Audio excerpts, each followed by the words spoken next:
الرحمن الرحيم.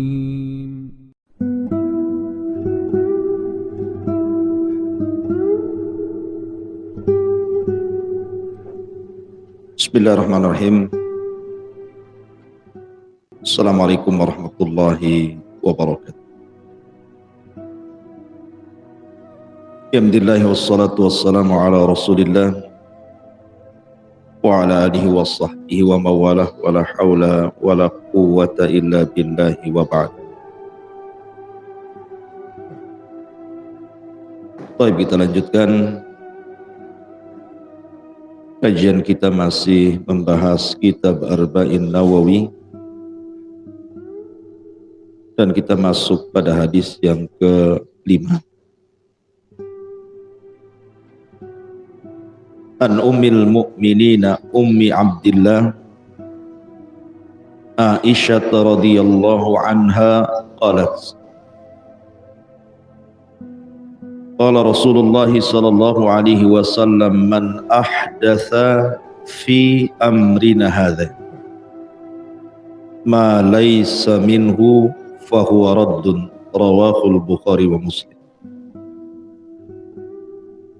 Wa fi riwayati li Muslimin man amila amalan laysa alaihi amruna fahuwa raddun.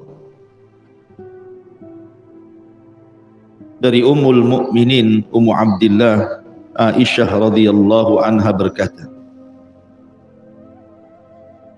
bersabda Nabi sallallahu alaihi wasallam, barang siapa yang membuat hal baru dalam urusan ibadah yang tidak ada dasar hukumnya, maka ia tertolak. Hadis riwayat Bukhari dan Muslim. Dalam lafaz Muslim, Rasul bersabda, barang siapa yang melakukan amalan yang tidak didasari perintah kami, maka amalan itu tertolak. Baik. Hadis ini dari Ummul Mukminin Ummi Abdillah Aisyah radhiyallahu anha. Sedikit saya cerita tentang Aisyah, baru kita masuk pada hadis. Aisyah adalah salah satu daripada istri Nabi sallallahu alaihi wasallam yang paling dicintai Rasul. Jadi ketika Nabi sallallahu alaihi wasallam meninggal Khadijah, maka Nabi SAW mengalami kesedihan yang luar biasa. Bagaimana tidak, Khadijah adalah istri yang paling dicinta Rasul, wanita yang pertama beriman, wanita yang pertama menginfakkan hartanya, wanita yang pertama kali membenarkan risalahnya, dan dari Khadijah lah lahir keturunannya. Wajar ketika meninggal Rasul sedih. Dan hari meninggalnya Khadijah disebut Amul Hazni, tahun kesedihan. Dan kesedihan Nabi sallallahu alaihi wasallam tidak tanggung-tanggung sampai 1 tahun. Rasul merasa sedih dan letih dengan meninggalnya Khadijah bintu Khuwailid. Sehingga ketika lewat 2 tahun, para sahabat Nabi sallallahu alaihi wasallam masih melihat bekas-bekas kesedihan Rasul. Apalagi Rasul harus mengasuh anak-anaknya tanpa seorang istri dan ibu bagi anak-anak. Sehingga kemudian ada seorang wanita, istri daripada Utsman ibn Mad'un, namanya Haulah bintu Hakim. Haulah bintu Hakim ini kasihan dengan Nabi sallallahu alaihi wasallam. Dia ingin mengobati pelipur lara Rasul dan menawarkan kepada Rasul, ya Rasulullah, seandainya engkau menikah lagi, maka engkau bisa mengobati kesedihanmu kepada Khadijah. Aku memiliki dua calon, yang satu perawan dan yang satu janda. Dua-duanya layak untuk kau nikahi. Kemudian Nabi SAW mengatakan, siapa? Maka Khawlah bintu Hakim mengatakan, yang satu Aisyah bintu Siddiq, dan yang satu Saudah bintu Jama'ah. Dan Nabi SAW, kalau begitu coba saja kau sebutkan diriku kepada dua wanita itu.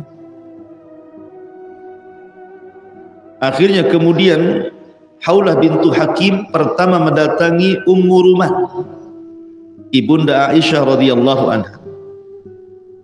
Dan Ummu Ruman sudah masuk Islam, bahkan dia hijrah ke Madinah, bahkan ketika wafat Rasul yang menguburkannya. Jadi Khawlah bintu Hakim bicara dengan Ummu Ruman dan mengatakan bahwa Nabi SAW menghendaki putrimu, dia hendak meminang putrimu, bagaimana pendapatmu? Tentu istri yang salehah tidak langsung memberikan pendapat kecuali setelah menanyakan kepada ayahnya, walaupun dia sedang. Tunggu dulu Abu Bakar, ayahnya, bicaralah kau kepada ayah. Selang beberapa waktu datang Abu Bakar.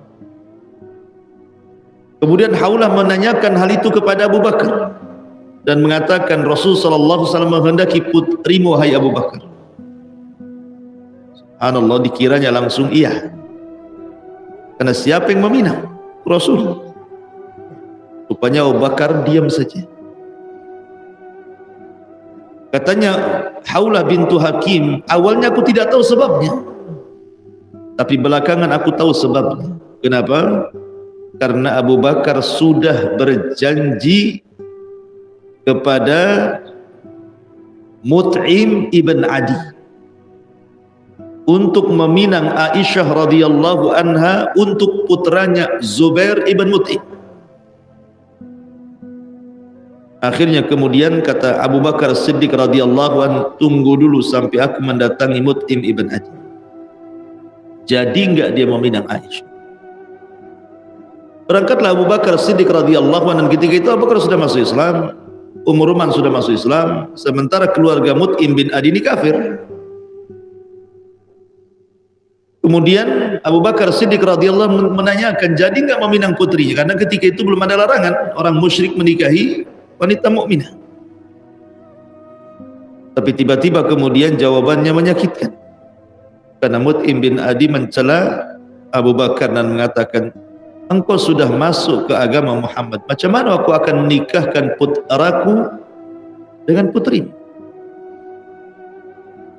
Dari situ Abu Bakar Siddiq radhiyallahu anhu mengetahui bahwa memang takdir Aisyah radhiyallahu anha harus menjadi istri. Kenapa demikian? Karena setelah lewat 2 tahun dari kesedihan Nabi SAW ini, Rasul selalu bermimpi. Dalam mimpi pertamanya Nabi SAW sedang tertidur, tiba-tiba jatuh selendang dari sutra dari langit yang dibawa malaikat Jibril. Ketika selendang itu disingkap, rupanya ada wajah Ummul Mukminin Aisyah radhiyallahu anha. Dan Jibril mengatakan, hadihi zaujatuka fid dunya wal akhirah. Wanita ini akan menjadi istrimu di dunia dan di akhirat. Kemudian Rasul tertidur lagi, mimpi lagi dengan mimpi yang sama. Kemudian Rasul tidur lagi, mimpi pula dengan mimpi yang sama. 3 kali Rasul berturut-turut mimpi seperti itu. Dan mimpinya seorang Nabi wahyu. Jangan pula antum samakan dengan Rasul. Nanti antum mimpi pula dengan anak tetangga. Dalam mimpinya itu calon istrimu, besoknya dilamar pula. Marah-marah bapaknya. Jadi Nabi SAW akhirnya kemudian tahu bahwa Aisyah jodohnya. Dan Abu Bakar setelah mendapatkan penolakan dari Mut'im bin Adi, tahu bahwa Nabi menginginkan. Maka Nabi SAW kemudian meminang Aisyah radhiyallahu anha dan mengikatnya dengan pernikahan di usia Aisyah 7 tahun. Belum balik. Dan kita tahu bahwa ketika lahir Aisyah radhiyallahu anha usia Rasul berapa?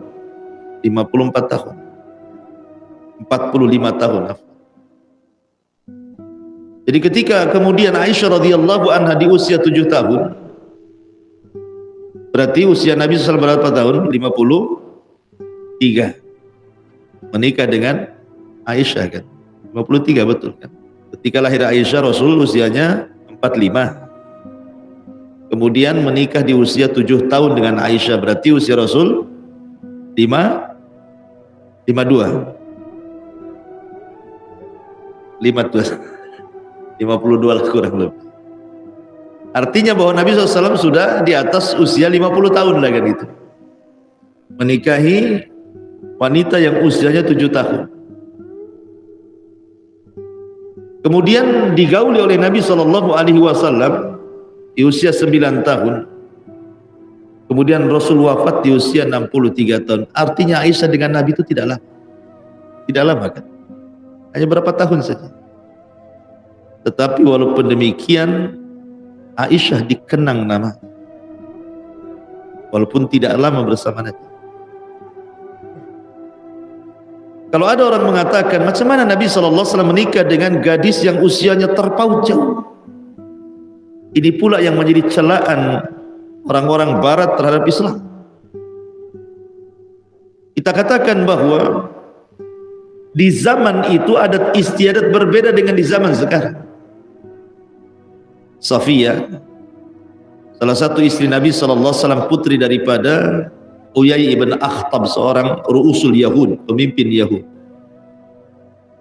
Sebelum dinikahi Nabi SAW, dia sudah menikah dengan orang lain di usia 9 tahun. Kemudian Aisyah sebelum dinikahi Rasul sudah dipinang orang kan? Sudah dipinang orang. Oleh siapa? Zubair ibn Mut'im. Sebelum Rasul meminang, artinya Aisyah sudah dipinang duluan orang. Bahkan Aminah ketika menikah dengan Abdullah, usianya separuh Abdullah. Jadi memang adat istiadat di zaman itu memang seperti itu. Yang kedua, biasanya wanita-wanita desa akan berbeda dengan adat istiadatnya wanita-wanita kota. Kalau wanita-wanita kota itu kan memprioritaskan pendidikan, karir, sampai akhirnya sudah 40 tahun tidak kawin-kawin, atau milih-milih, ujung-ujungnya dapat pula yang seperti itu. Tapi wanita desa mana ada main jodoh-jodohan. Zaman saya masih kecil saja begitu. Saya dulu punya kawan di Banyuwangi, itu meminang anak keturunan orang Madura itu di Banyuwangi sana. Itu usianya masih 9 tahun. Itu terjadi itu. Artinya bahwa tidak bisa dicelakan, memang usia atau adat istiadat di zaman itu memang seperti itu. Dan Islam menganggap sah menikahi wanita di bawah umur, tetapi digaulinya setelah balik. Hanya mengikat pernikahan saja. La Aisyah radhiyallahu anha setelah menikah dengan Nabi SAW, baru kemudian Rasul menikah Saudah bintu Jam'ah. Alasannya apa? Karena Rasul banyak anaknya. Di sana ada Ruqayyah, ada Ummu Kulthum, ada Zainab, ada Fatimah. Sehingga perlu ibu bagi anak-anaknya. Sementara Aisyah radhiyallahu anha masih kecil, usia Fatimah lebih tua dibandingkan Aisyah. Nah, mungkin merawat anak-anak Rasul. Dengan Fatimah saja masih tua Fatimah. Sehingga Nabi SAW harus mencari ibu bagi anak-anaknya. Dicarikan yang tua, seorang janda. Janda kan lebih berpengalaman. Akhirnya kemudian menikahlah Rasul dengan Saudah bintu Jam'ah dengan 2 alasan. Satu, karena Saudah semua keluarganya kafir. Kalau tidak diselamatkan bisa kufur dia, tarik dengan keluarganya. Yang kedua, Rasul berhajat supaya merawat anak-anaknya, padahal Saudah sudah tua sekali. Sehingga ketika Saudah bintu Zam'ah merasa dia sudah menopause, dia serahkan malam gilirannya kepada Aisyah radhiyallahu anha. Sehingga Aisyah punya 2 malam dibandingkan istri-istri yang lain. Dan Aisyah Ummul Mukminin radhiyallahu anha adalah wanita yang paling cerdas dari seluruh istri-istri Nabi, bahkan seluruh wanita Arab. Dia meriwayatkan hadis dari Nabi SAW yang sampai kepada kita 2210 hadis. Dan istri-istrinya yang lain tidak banyak meriwayatkan hadis Nabi kecuali Ummu Salamah 30 hadis. Tapi istri yang lain ada yang 2, ada yang 3 gitu. Tapi Aisyah paling banyak, 2210 hadis. Ummu Salamah sekitar ya 30 hadis. Artinya bahwa Aisyah radhiyallahu anha salah satu orang yang mukthirun, yang paling banyak meriwayatkan hadis Nabi sallallahu alaihi wasallam, dan beberapa para sahabat seperti Anas bin Malik, Ibnu Umar, Abu Hurairah dan yang lainnya. Dan dia wanita yang paling dicintai Nabi. Amr bin As radhiyallahu anhu suatu ketika mendatangi Rasul di halayak orang ramai. Tujuan Amr bin As ini bertanya, kalau dia bertanya kepada Nabi SAW siapa yang paling dicintai, maksudnya mudah-mudahan Rasul menyebut dirinya di hadapan orang itu. Datanglah Amr bin As dengan tujuan apa? Rasul, siapa manusia yang paling kau cintai? Maksudnya Amr bertanya seperti itu, Rasul menyebut dirinya gitu. Tiba-tiba kemudian Rasul mengatakan Aisyah. Aisyah orang yang paling kucintai. Kemudian Amr bin As tanya lagi, kalau dari laki-laki Rasul, ohnya Rasul menyebut dirinya gitu. Kata Rasul, Abuha bapaknya kata. Siapa? Abu Bakar. Kemudian Amr bin As bertanya lagi, lalu setelah Abu Bakar siapa Rasul? Dikiranya dirinya, kata Rasul, Umar katanya. Kemudian dia bertanya lagi, siapa lagi? Utsman. Kemudian siapa lagi? Ali. Dan saya nomor berapa Rasul? Kamu nomor 21. Masyarul muslimin yang dimuliakan Allah Azza wa Jalla. Tapi dari sini menunjukkan bahwa Nabi SAW mengatakan wanita yang paling dicintai Aisyah radhiyallahu anha. Bukan tidak ada alasan, ada alasan. Kenapa Rasul mencintai Aisyah radhiyallahu anha? Selain daripada memang Aisyah itu cantik secara fisik, sampai Rasul takut karena kecantikannya membuat penyakit ain, sehingga disuruhnya Aisyah radhiyallahu anha banyak-banyak berdoa. Kemudian juga memang Aisyah radhiyallahu anha itu memiliki kebersihan hati. Ketika istri-istri Nabi sallallahu alaihi wasallam melakukan demonstrasi bahasa kepada Nabi sallallahu alaihi wasallam, yang ngadulah tambah belanja gitu ya. Istri antum juga. Tapi memang kemampuan Rasul di kota Madinah itu tidak seperti di Mekah. Rasul di Mekah seorang peniaga dan belum banyak istrinya gitu, baru satu, Khadijah. Setelah di Madinah kan banyak berpoligami sampai 11 istri, dan ekonomi Rasul ya memang pas-pasan, sehingga Rasul tidak bisa mengabulkan kehendak istri-istri. Tapi istrinya terus ngotot sampai turun ayat pilihan, kalau mereka tetap memaksamu, meminta untuk ditambah belanja, kasih, habis itu ceraikan. Kalau mereka mau bertobat kepada Allah, menerima apa adanya dan memilih darul akhirah, maka itu lebih baik bagi mereka. Maka ketika turunnya ayat ini, yang pertama kali pasrah dengan keputusan Allah adalah Aisyah, baru diikuti istri-istri yang lain. Aisyah menjadi percontohan bagaimana dia mendahulukan Allah dan Rasulnya dibandingkan kehidupan dunia. Itu yang menjadikan Rasul senang dengan Aisyah radhiyallahu anha. Kemudian perkara yang kedua, ketika terjadi kecemburuan antar istri-istri Nabi, Istri si Nabi mengutus siapa? Fatimah. Tolonglah Fatimah ngomong sama abimu itu. Istri dia kan banyak, masa cintanya sama Aisyah, cinta yang lainnya separuh dari cinta Aisyah pula gitu. Maka Fatimah radhiyallahu anha bertanya, apa alasan Rasul? Begini wahai Fatimah, kau cinta enggak dengan bapak? Kata Fatimah, ya jelas aku cinta dengan diri. Kalau begitu cinta yang dicintai bapak, bapakmu hanya cinta Aisyah, cintai dia. Kemudian Rasul menjelaskan alasannya. Wahai Fatimah, tidak ada kamar yang suka didatangi Jibril kecuali kamar Aisyah. Dari sini menunjukkan bahwa Rasul itu tidak punya rumah, Rasul itu punya kamar-kamar. Makanya ada dalam Quran suratul Hujurat namanya, surat kamar-kamar. Dan Rasul tidak punya rumah, Rasul itu punya kamar, satu kamar untuk Aisyah, satu kamar Hafsah, satu kamar Zainab. Menunjukkan kesederhanaan Rasul. Kita bangun rumah 10 kamar, satu untuk kita, 9 untuk jin kan? Itu ya. Masyarul muslimin yang dimuliakan Allah Azza wa Jalla. Jadi itu yang menjadikan alasan, karena hanya kamar Aisyah lah yang menjadi tempat turunnya wahyu. Dan Jibril tidak pernah turun di kamar istri Rasul yang lain. Terkadang Aisyah melihat Jibril dalam bentuk dihyatul kalbi. Sampai-sampai Aisyah salah paham, Rasul engkau ngapain diperintah dihyah katanya. Kata Rasul, itu bukan dihyah, itu Jibril. Jibril menyampaikan salam untuk kita aja dapat salam dari Pak Jokowi udah senang. Tapi Sufyan ada salam dari Pak Jokowi, wow, langsung. Apalagi nampak SMS-nya nih katanya.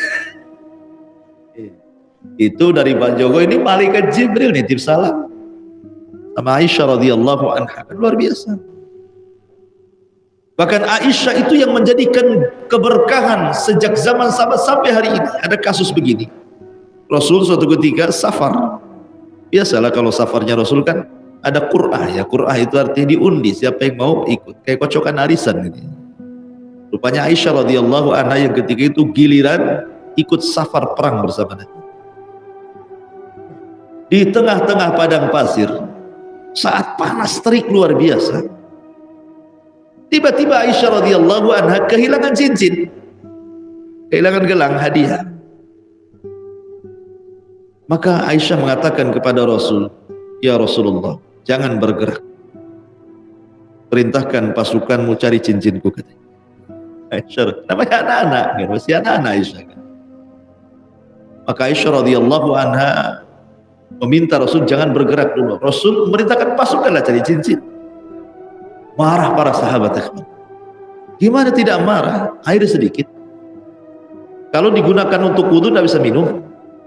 Kalau untuk minum tidak bisa wudhu, karena ketika itu belum ada perintah tayamum. Gimana nggak marah para sahabat? Akhirnya kemarahan para sahabat datang kepada Abu Bakar. Gara-gara anakmu bahasa gitu. Tertahan di sini. Abang cuaca lagi panas sekali, mereka kehausan, air sedikit, disuruh cari cincin pula gitu kan. Kemudian Abu Bakar karena nggak enak, akhirnya datang kepada Nabi SAW. Ketika itu Rasul sedang tidur, kepalanya di paha Aisyah radhiyallahu anha. Maka Abu Bakar mengisyaratkan, akhirnya Rasul terbangun dari tidur. Ketika itu Jibril turun, memerintahkan para sahabat untuk bertayamum.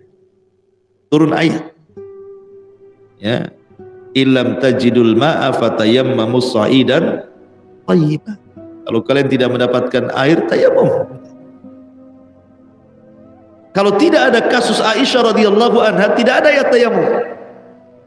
Makanya Usaid ibn Hudhair, seorang pemimpin Aus, dan mengatakan, wahai Abu Bakar, ini awal keberkahan bagi keluargamu.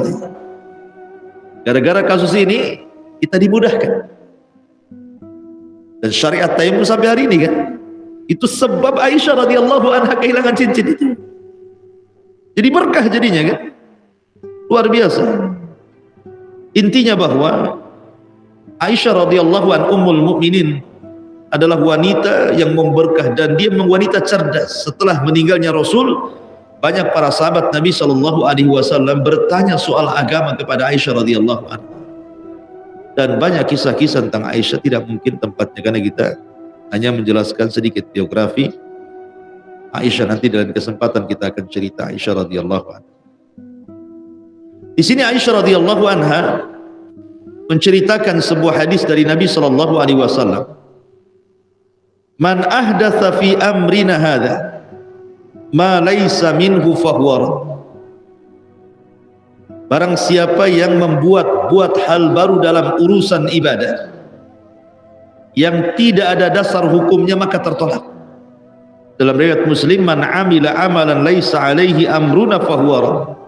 Barang siapa melakukan amalan yang tidak didasari perintah kami, maka tertolak. Dua riwayat dari Aisyah radhiyallahu anha adalah dalil tentang pentingnya tamassuk bis sunnah, pentingnya kita memegang sunnah Nabi sallallahu alaihi wasallam. Imam Malik, Imam Daril Hijrah rahimahullahu taala mengatakan, la yaslu akhir hadhil ummah illa bima saluha awwaluha. Tidak mungkin baik, tidak mungkin jaya akhir umat ini kecuali kebaikan dan kejayaannya dikembalikan kepada umat yang awal-awal. Artinya kalau kita ingin baik, ingin jaya, kembalikan agama ini kepada orang-orang yang awal-awal. Apa yang mereka lakukan, kita lakukan. Apa yang mereka tidak lakukan, jangan lakukan.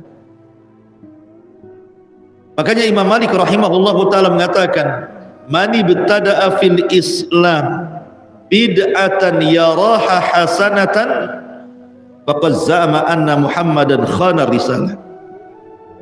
Faqala Allah azza wa jalla, al-yawma akmaltu lakum dinakum wa atmamtu alaikum ni'mati wa raditu lakumul Islam dinan.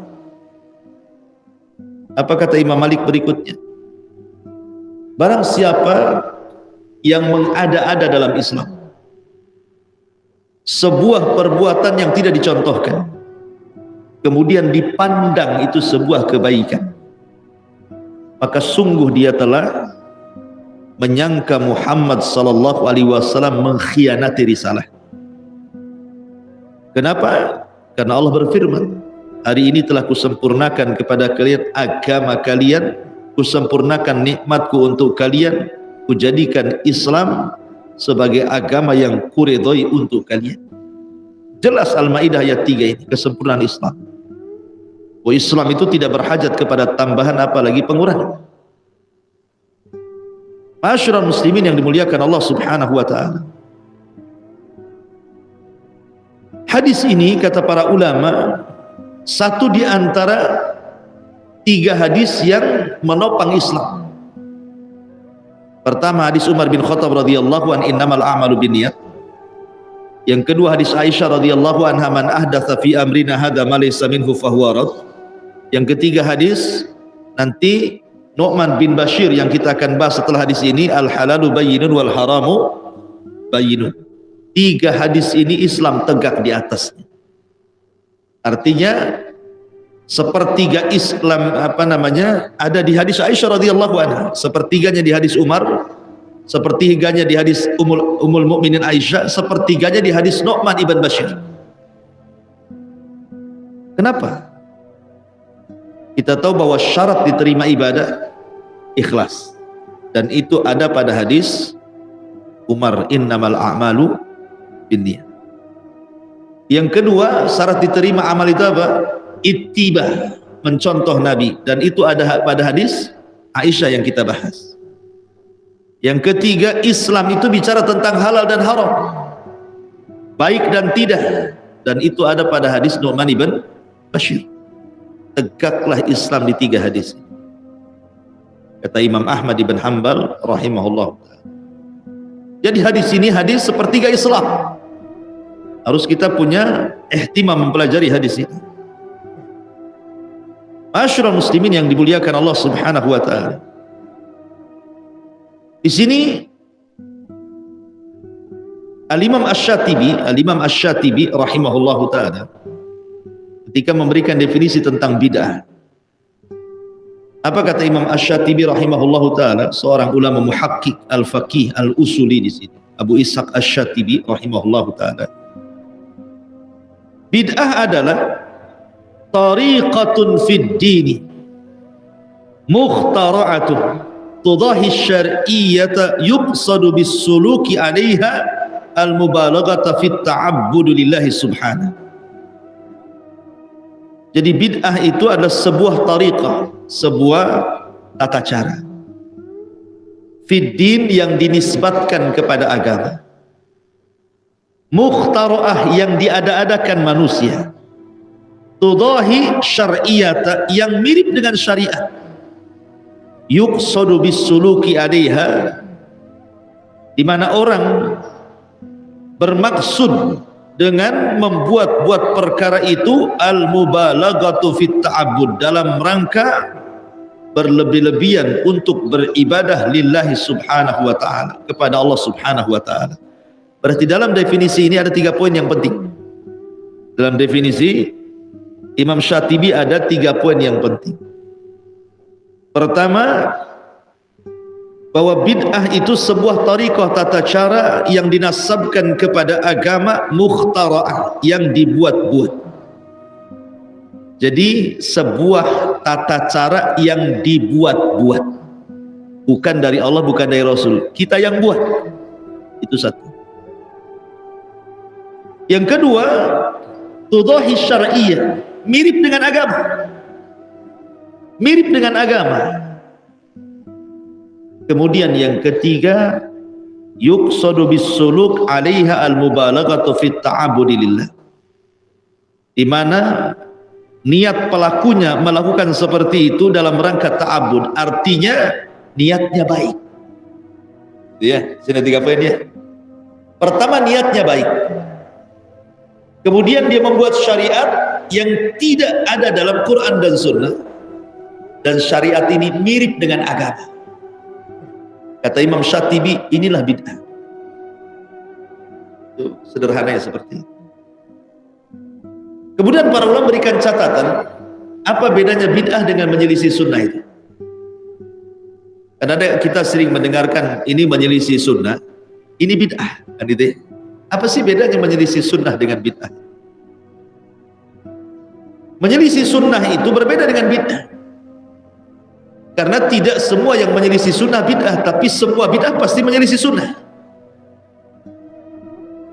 Perbedaannya adalah di iltizam. Kalau orang membuat 1 kali, belum dikatakan bid'ah, menyelisihi sunnah. Tapi kalau terus diulang-ulang, jadi bid'ah, gitu maksudnya. Paham ya?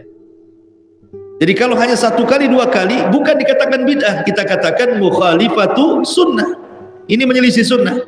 Tapi kalau sudah diulang-ulang dan tidak ada dalilnya, jadilah dia bid'ah. Dari mana kita tahu? Dan apa perbedaannya? Di sana ada maksiat, di sana ada bid'ah. Apa bedanya maksiat dengan bid'ah? Tidak semua maksiat bid'ah, tapi setiap bid'ah bisa maksiat, kan? Maksiat itu merusak akhlak. Kalau bid'ah merusak pikiran, karena sumbernya berbeda. Kalau maksiat itu sumbernya hawa nafsu, jadi kalau bid'ah sumbernya syaitan. Karena syaitan itu tujuannya merusak agama. Kalau hawa nafsu merusak akhlak manusia. Itulah bedanya maksiat dengan bid'ah. Lalu bagaimana caranya Anda mengetahui ini bid'ah, ini tidak? Dengan 6 perkara. Pertama, al-jinsu. Yang kedua, as-sababu. Yang ketiga, al-qadru. Yang keempat, al-kaifiyatu. Yang kelima, az-zamanu. Yang keenam, al-makan. 6 sebab ini, 6 perkara ini Anda bisa membedakan mana bid'ah, mana bukan. Pertama, al-jinsu, jenis. Ketika kita bicara tentang masalah kurban, jenis kurban itu bahimatul an'am, dari 3 hewan. Pertama kambing, kedua sapi, ketiga unta. Kalau seseorang tiba-tiba kemudian berkurban dengan kuda, syariatnya tidak ada, berarti bid'ah. Ya gitu ya. Kemudian yang kedua, sabab. Orang masuk ke masjid, sholat tahiyatul masjid. Kenapa Anda sholat tahiyatul masjid? Karena sebab masuk masjid. Tiba-tiba Anda masuk rumah sholat 2 rakaat. Ada tahiyatul bait? Tidak ada kan, yang ada tahiyatul masjid. Ketika Anda masuk masjid sholat 2 rakaat tahiyatul masjid, sunnah Anda. Ketika Anda masuk rumah kemudian tahiyatul bait, bid'ah Anda gitu Mas. Kenapa? Melaksanakan sebab yang tidak ada syariatnya. Kemudian yang ketiga, al-qadar, bilangan, al-adad. Seseorang berwudu paling banyak 3 kali. Kalau Anda ingin tajdid wudu, memperbaharui wudu, itu paling banyak 3 kali. Kalau lebih dari 3 kali sampai 5 kali, 6 kali, berarti bid'ah. Karena bilangannya sudah tertentu. Sholat duhur 4 rakaat, jelas bilangannya. Kalau antum sholat duhur 4 rakaat, sunnah. Antum tambah jadi 6 rakaat, bid'ah. Gitu. Kemudian al-kaifiyah, cara dalam ibadah. Rasulullah SAW mengatakan apa? Khudu'an di manasikakum, ambillah manasik haji kalian dari aku. Kemudian antum buat cara baru. Antum ketika sampai saja di Mekah umpamanya kan haji, antum bolak-balik manasiknya. Yang harusnya tawaf dulu antum sa'i dulu, yang harusnya antum mabit antum lempar jumrah dulu, dibolak-balik aja antum. Atau umpamanya ketika wudu, harusnya kan cuci tangan dulu, antum cuci kaki dulu. Antum balik wudunya. Harusnya kan tangan, kumur-kumur, kemudian wajah, tangan, kepala, kaki. Antum dari kaki dulu. Kaki, kepala, wajah, tangan gitu. Bid'ah, kenapa? Kaifiyahnya berbeda. Kemudian tempat. Tempat harus jelas. Seperti mamanya orang haji ke Mekah. Haji pula ke Jakarta. Tawafnya Mina, tawafnya di Ancol. Sa'inya Jabotabek gitu. Sahajinya tahu tempatnya sudah jelas di Mekah, antum buat bid'ah lah. Tempatnya sudah jelas. I'tikaf di mana? Di masjid. Wa antum akifuna fil masajid. Beritikaflah di masjid. I'tikaf pula di rumah kelonan sama istri. Mana bisa dia katakan i'tikaf? Bid'ah antum i'tikaf. Tempatnya sudah jelas. Kemudian zaman waktu. Korban, kalau antum korban, menyembelih korban kapan waktunya? Setelah sholat Id. Lapar antum, setelah belum Id udah disembelih. Lapar ingin nyate antum, subuh udah disembelih itu. Padahal belum waktunya disembelih. Nah, korban antum bid'ah, gak diterima. Lah bid'ah itu dikenal dengan 6 perkara itu. Baik. Apa itu ibadah? Apa bedanya ibadah dengan muamalah? Sesuatu yang diperintahkan Allah, kerjakan dalam bab ibadah. Sesuatu yang dilarang Allah, tinggalkan. Sesuatu yang tidak diperintah dan dilarang, jangan dikerjakan. Karena asal ibadah terlarang kecuali ada dalil yang memerintahkan. Muamalah. Sesuatu yang diperintahkan Allah, kerjakan. Halal. Apa yang dinaskan halal, kita halalkan. Apa yang dinaskan haram, kita haramkan. Khamr, riba, haram. Apa yang tidak ada nas halal haram, halal. Boleh. Atau melihat burung, pertama kali melihat burung, tidak pernah melihat burung kayak gitu, sembelih makan. Kecuali ada dalil yang melarang. Itulah bedanya ibadah dengan muamalah ya. Kalau muamalah apa yang diperintahkan, lakukan. Apa yang dilarang, tinggalkan. Yang tidak diperintah dilarang, diam. Sampai datang perintah. Muamalah, apa yang dihalalkan, makan. Apa yang dilarang, tinggalkan. Apa yang tidak dihalalkan dan tidak dilarang, makan. Sampai datang larangan. Kan simple ya. Ini saya hanya buat kaidah-kaidah saja. Itu mencari contoh sendiri. Biar simpel karena waktu juga. Ma'asyiral muslimin yang dimuliakan Allah Azza, intinya bahwa hadis Aisyah radhiyallahu anha ini adalah intisari daripada agama. Intisari daripada agama hadis Aisyah radhiyallahu anha. Dan hadis ini untuk membantah penyimpangan dalam bab ibadah dan juga dalam bab muamalah. Maka walaupun sangat pendek hadis ini, tetapi ini termasuk jawami'ul kalim. Jawami'ul kalim itu artinya kalimat singkat tapi padat dengan makna. Itulah ciri khas tadi yang tidak dimiliki para nabi yang lain. Tapi ini yang saya sampaikan. Subhanallah, hamdika, asyhadu an la ilaha illa anta astaghfiruka wa atubu ilaik.